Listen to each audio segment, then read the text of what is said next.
ఇవాళ నేను ఒకటే అడుగుతా ఉన్నాను జగన్మోహన్ రెడ్డి, ఇక్కడ మా మీడియా మిత్రులు కూడా ఉన్నారు. మన పక్కనే ఎయిమ్స్ మంగళగిరి ఉంది. ఈ కొద్ది కాలంలో ఎయిమ్స్ మంగళగిరికి 30,23,257 మంది వచ్చారు పేషెంట్స్. ఇన్ పేషెంట్స్ 67,012 మంది. సర్జరీలు 7,073 అయినాయి. మన ఎయిమ్స్ మంగళగిరి రాష్ట్ర విభజన జరిగిన తర్వాత చంద్రబాబు నాయుడు గారు పట్టుబట్టి మంగళగిరిలో ఎయిమ్స్ హాస్పిటల్ తీసుకొస్తే ఇవాళ వైసీపీ పరిపాలన 5 ఏళ్లలో 20 లక్షల మంది ఓపీ వచ్చారు.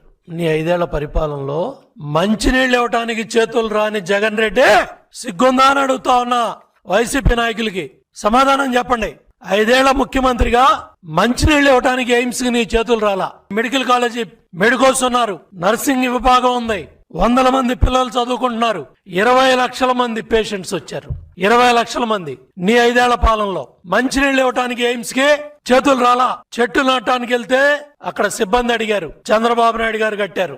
కేంద్రం మంచి పేరు వస్తుంది కాబట్టి ఈ వాస్తవాలు బయటికి రాకూడదు. మంచినీళ్ళు ఇవ్వకపోతే పేషెంట్స్ వెళ్లరు. అంత దుర్మార్గమైన మనస్తత్వం కలిగిన నువ్వు ఇవాళ కలబోలి కబుర్లు చెప్తావా? మెడికల్ కాలేజీ పిల్లల్ని ఉద్ధరిస్తావా? పేదవాళ్ళని ఉద్ధరిస్తావా?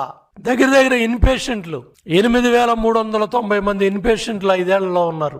3,753 సర్జరీలైనవి.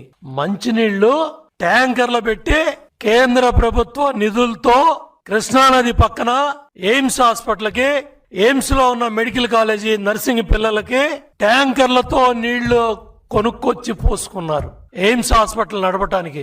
నువ్వా జగన్ రెడ్డి మెడికల్ కాలేజీ సీట్ల గురించి మాట్లాడుతున్నావు, పీపీపీ విధానం గురించి మాట్లాడుతున్నావు.